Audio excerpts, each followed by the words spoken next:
Bonjour. Pour la presse de ce mardi, Serigne Mountakha Mbacké occupe pratiquement la une de tous les journaux. Si le quotidien se contente d'écrire les prêches du Khalife, les Échos pensent que c'est un sermon historique que le Khalife a servi. Un discours de vérité, écrit La Tribune.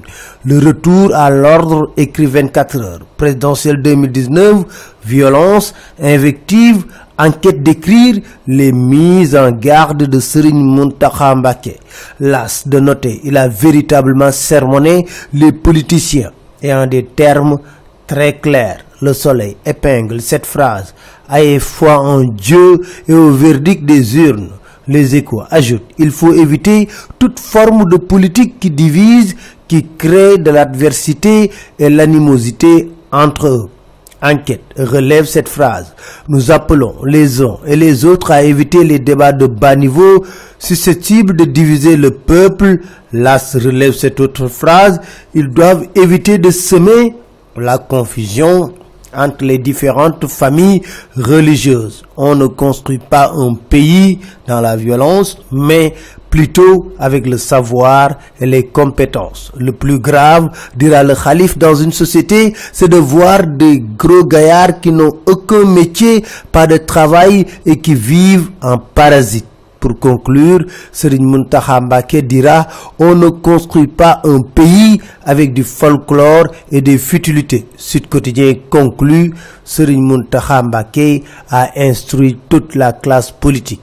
Macky a été sauvé après ses bourdes. Sur ça à décrire, Aly Ngouille Ndiaye a fait un discours magistral pour rafistoler les coups francs de Macky. Dans le quotidien, il déclare: Macky Sall va accroître ses réalisations pour Touba s'il est réélu, bien sûr. Lors de ce magal, l'attraction habituelle, Cheikh Béthio Thioune, qui déclare avoir dépensé des milliards, a révélé, écrit L'As, que ces milliards ont fait l'objet d'enquêtes de la part de l'État.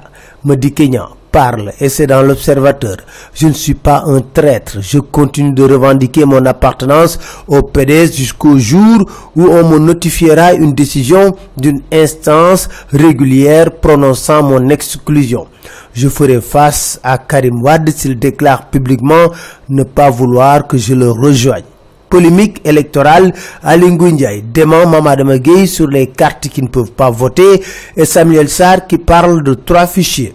Révélation sur l'affaire des bacheliers non orientés dans le privé.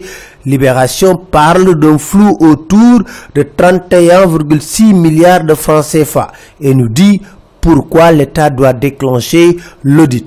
Le Sénégal fait partie des 30 pays les plus touchés par la malédiction des mines, nous dit Enquête. L'As parle de 830 personnes affectées. Selon un rapport de Greenpeace, le sel sénégalais est mauvais et contient du plastique. Un échantillon analysé présente 48 microparticules par kilo. C'était tout, merci, très bonne lecture à tous.